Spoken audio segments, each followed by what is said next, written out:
Is there a place in time where logic breaks down and wonderment begins? Makeshift Stories presents a monthly journey into the improbable.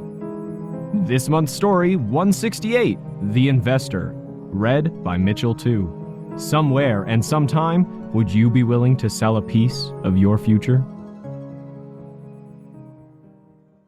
Nuray Ceren eyed her phone like it was a diamondback rattlesnake, daring her to pick it up without getting bitten. She watched as the thing vibrated around in a circle on the cheap laminate tabletop, which had been repurposed from a booth in the restaurant on the other side of the battle-scarred staff room door. The pitted ochre surface added to Nuray's fantasy that she was watching a dangerous reptile in its natural habitat. The phone finally gave up and went limp, letting her believe for the moment the caller had given up. She stared at it, willing the thing to remain dead, then moved her attention to her Southwest grilled chicken power salad, which had been wilting in the heat in its disposable plastic bowl. Staff only had 15 minutes for lunch, so she didn't have time to waste on calls from people she didn't know and didn't want to know. However, she was just finishing her third bite when her phone sprang to life again, this time vibrating its way to the edge of the table. Nuray considered letting the phone attempt a suicidal leap onto the hard concrete floor. It was just a fantasy. In reality, she couldn't afford to replace it. She needed the irritating thing, despite the fact it made her available to people she was trying to avoid. To teach it a lesson, she waited until the phone was at the precipice, then pinned it down with one hand and scrutinized the caller ID. Of course, it was a number she didn't recognize, but had the same area code as her mother, who had told Nuray she was getting a new phone, but hadn't bothered providing the new number. On the off chance it was her mum, Nuray answered on the 6th ring. "Ms. Ceren?" An unfamiliar voice asked on the other end. Nuray swore under her breath. "Nuray? Miss Ceren? Please don't hang up. I'm your new investor."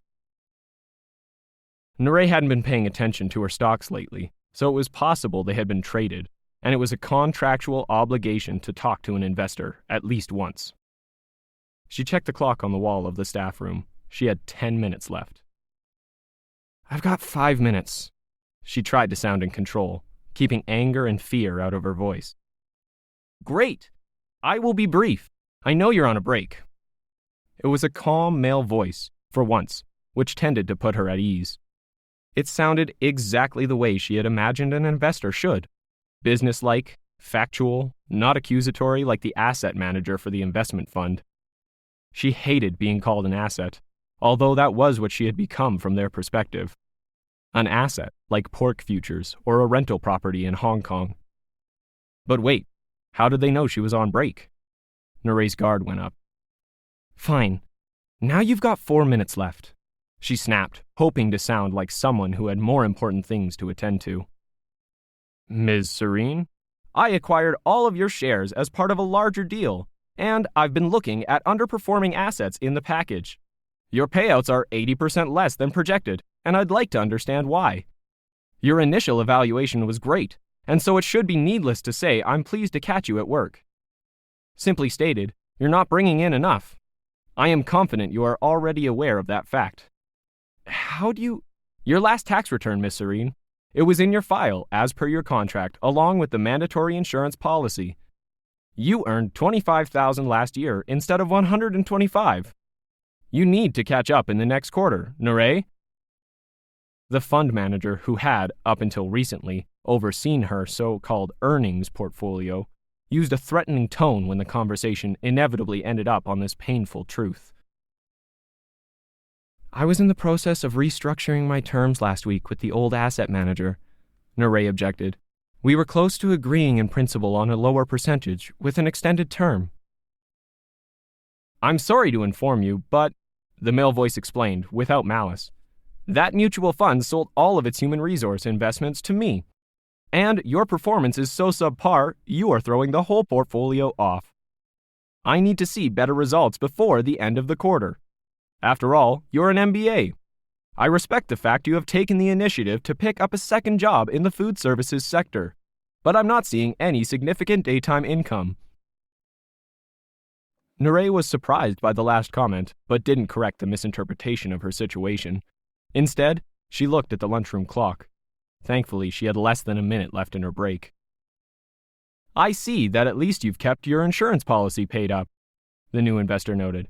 "However, there's still the matter of your daytime income, or precisely the lack thereof.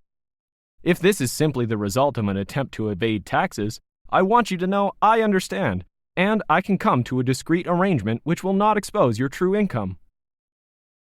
"We're out of time," Nuray noted, then clicked off and headed to the salad assembly station, one of the few tasks the chain's head office hadn't managed to automate yet. It had something to do with the irregularity of chopped lettuce and the cost of the cloud computing cycles to deal with it. But whomever it was on the other end of the call had her cold.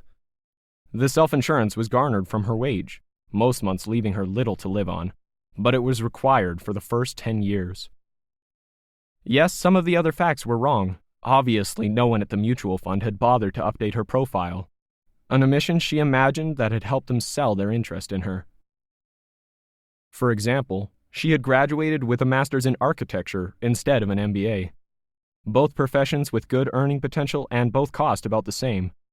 Yes, she knew it would take longer as an architect to start paying the dividends she had committed to, but 15 years from now, if she was successful in the field, she'd bring in more than an MBA, significantly more, so the payout for a patient investor would be greater.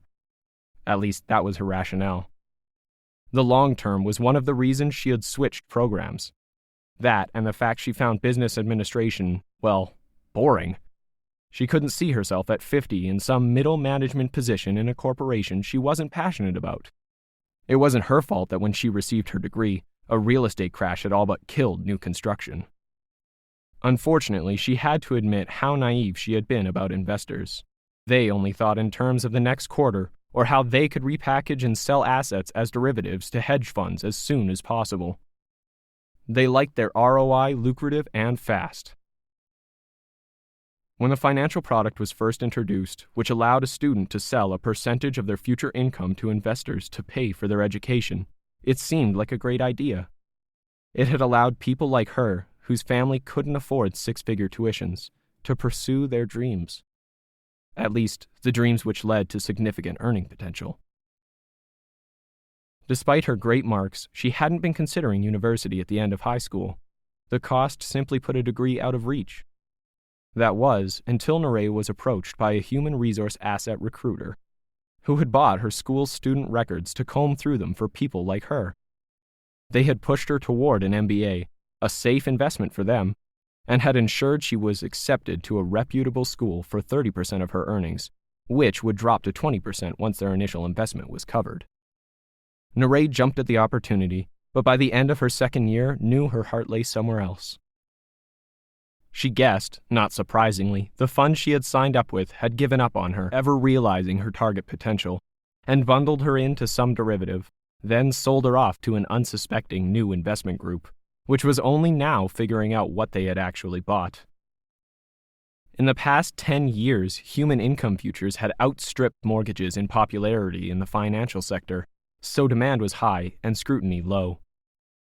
"Hey, Nuray, focus!" the line supervisor shouted. Nuray had fallen behind on side salad assembly, holding up the delivery line. She nodded and put her worries aside for the moment.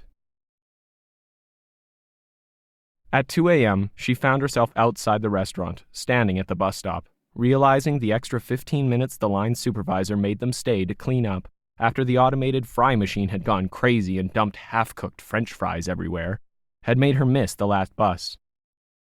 Although she knew she couldn't afford it, she was too tired to walk, so she hailed an automated rideshare on the cheapest service she could find.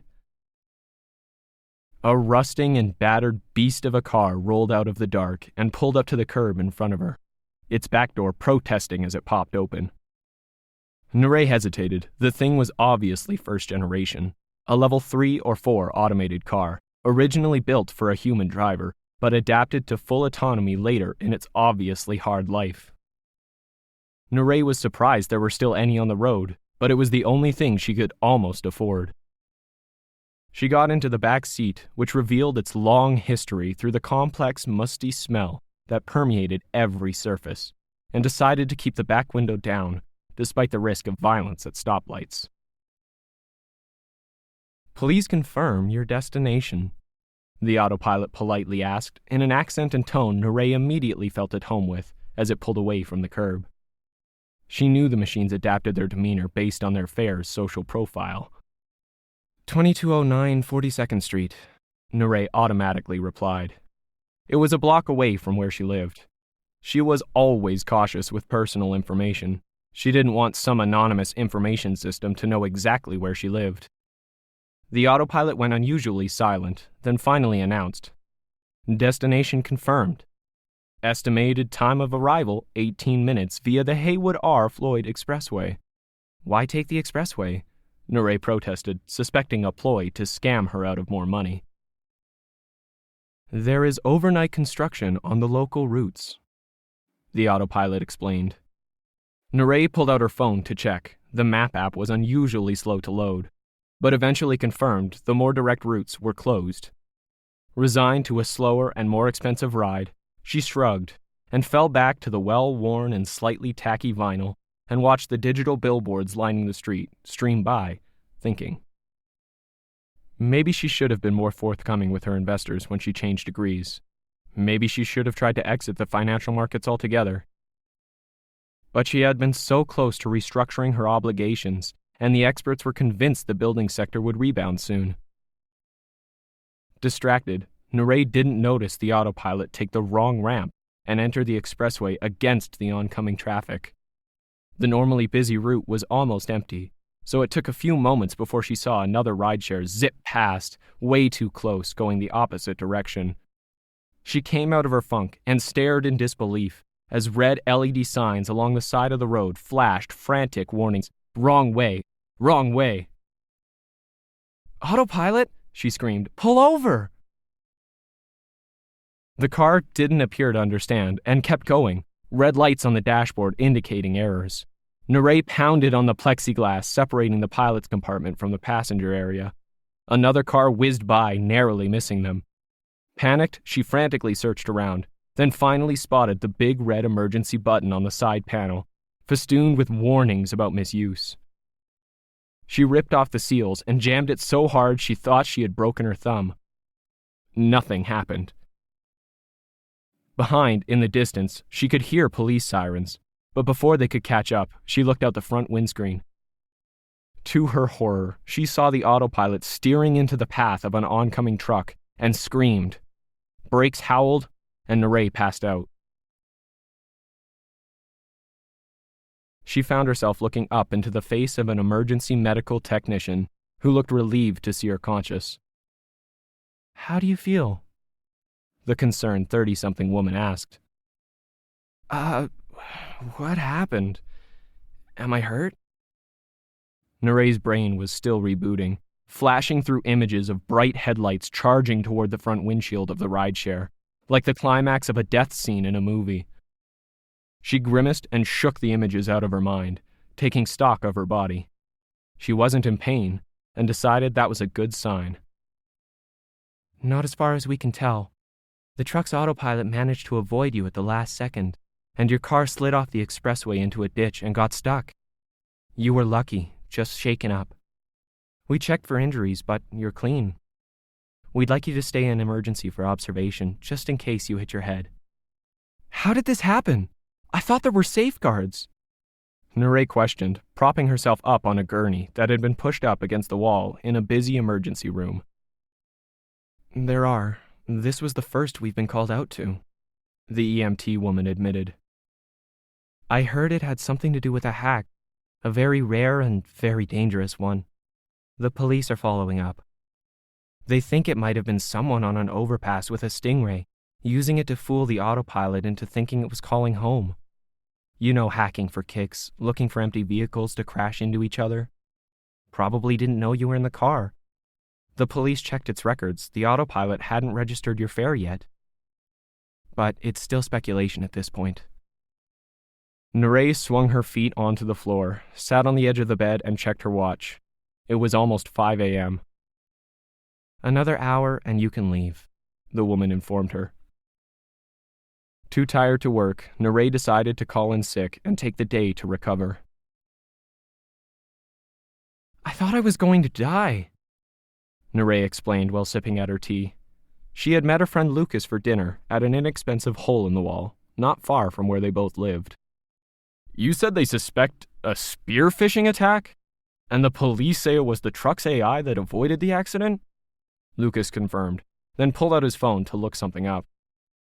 Nuray had left hers at home, so she could ignore the flurry of messages she had started getting from her new investor as soon as she had been released from emergency. She had met Lucas at the first Human Resource Mutual Fund meeting. It was mandatory for new assets to attend and give a brief bio to the fund's investors. Nuray had gotten along with Lucas from the start. Like her, he had been channeled into business but had switched career paths after discovering he had no instincts for management. Unlike her, his legal career had paid off, so the investors had not complained. "I've kept in touch with a few of the people in our cohort, Nuray. I think you should take a look at this." He showed her a news story he had brought up on his phone. Nuray read the headline: "Pedestrian killed in freak accident when automated crane dropped its load in wrong location?" She looked up at her friend, questioning him. "I know the HR Mutual Fund has recently sold off a few investments like you. The person who was killed in the accident was also in that group. It may just be a coincidence, but I'm hearing the new investors have been contacting their assets, not exactly threatening them, but making people feel like there will be consequences. Nothing so direct that you could formally complain about it, though. I've been told they are suggesting things like it would be to your benefit health-wise to get a second or third job to meet your original income projections. Have you heard from anyone?" Nuray nodded. "A guy contacted me last night on a break at work. It was creepy. He knew when my break was. I hung up on him, but he's been texting me ever since I got back from emergency." "Well, there's nothing to prevent an investor from doing that. I checked the contract. The investors have the right to monitor and communicate with their assets." Lucas took his phone back, then picked at the remains of his salad, thinking, "I don't want to freak you out, Nuray, but there's rumors of other close calls in your new cohort. I want you to keep this with you." He pulled a small package out of his jacket and placed it surreptitiously on the table. "What is it?" "A jammer. Not entirely legal, but if you end up in another rideshare that suddenly starts misbehaving, just depress the button on the top. It'll kill any incoming and outgoing signals within 10 meters. If it was a spearfish attack last night, it would have stopped it. I'd feel better knowing you have it. Just don't tell anyone." Nuray casually slipped the package into her shoulder bag. "Thanks," she whispered, surprised Lucas would suggest she use some unlicensed black market device, but was relieved he had given her a way to protect herself from another hacking attempt. "Also, I have an address for you." Lucas leaned across the table and lowered his voice. "It's the office of your new investors, a firm called Horizon Wealth Management. I've checked them out. They appear to be above board and are located in the Stock Exchange building. It's probably just an overzealous fund manager trying to impress their boss. I'll meet you there if you want to talk to their manager and help you negotiate something that should stop them from hounding you. The crane thing and your close call, I'm sure I'm just reading too much into them." Nuray agreed, nodding her head. "I'll call and get an appointment. Thanks, Lucas. I really appreciate the help."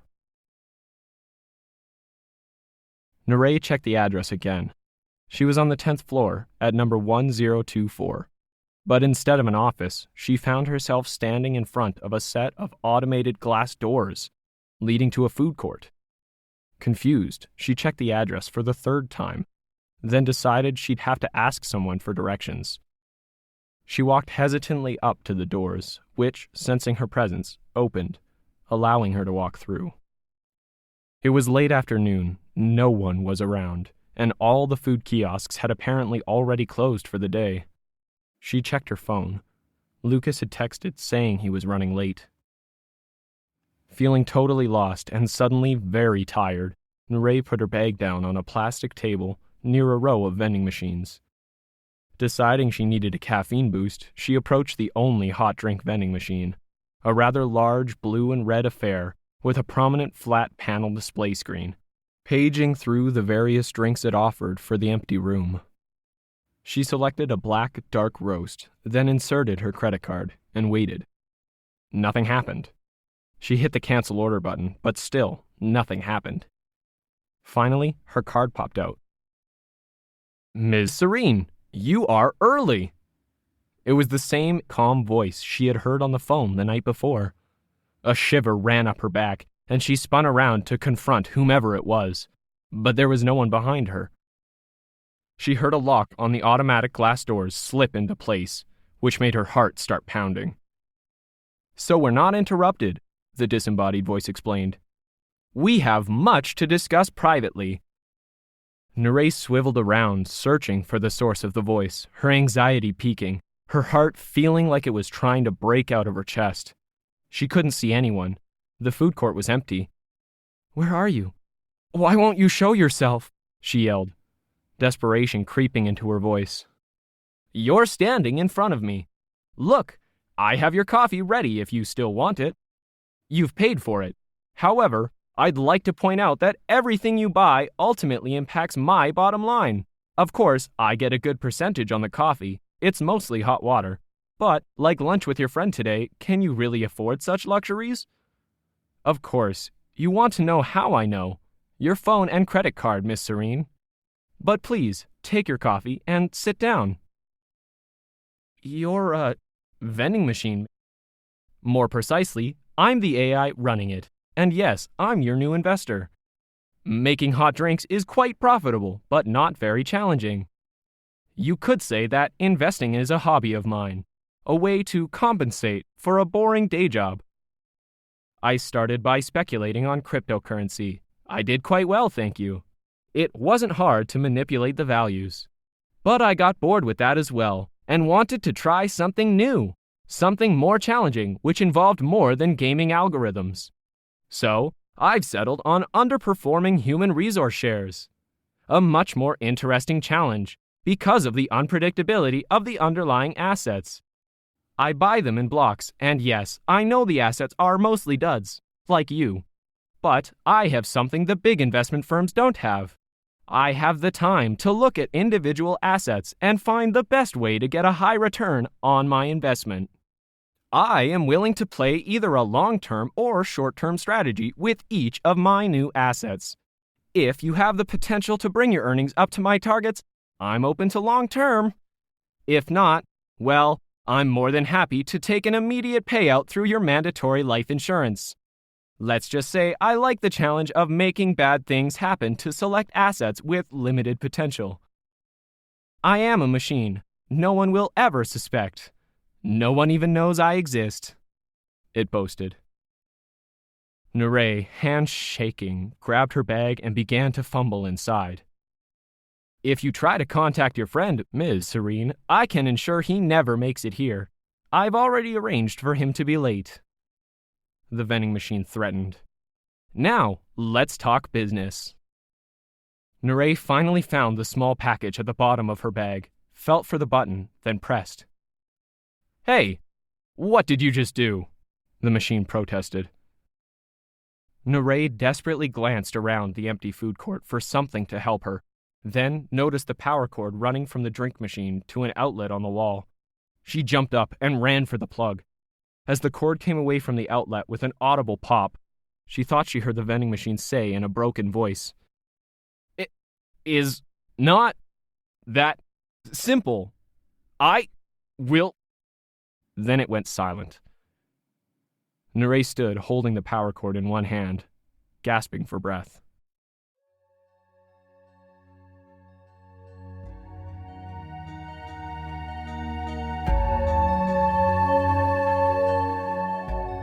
Makeshift Stories is a proud member of the Alberta Podcast Network, powered by ATB Financial. To listen to other great APN podcasts, such as The Read Along, a mini book club for your ears, please head over to albertapodcastnetwork.com. Want digital banking that works for you? Sign up for an ATB no-fee all-in account. By doing most of your banking digitally, you'll avoid paper fees, monthly fees, and get unlimited digital transactions. It's 24/7 banking at its finest. To check this out and other great cutting-edge services, please head over to atb.com. Makeshift Stories is released once a month between the 15th and the 20th. This month's story was written by Alan V. Hare and read by Mitchell Tew. Opening and closing music was composed and recorded by David Hume. If you'd like to connect with us, please send an email to makeshiftstories@gmail.com or visit our website at makeshiftstories.com. You can help us out by telling your friends about us and getting them to head over to Apple Podcasts or any of your favorite podcast services to subscribe. Makeshift Stories is released under a Creative Commons non-commercial attribution no derivative license, which means that you are free to share our stories. Just remember to credit us and don't alter anything.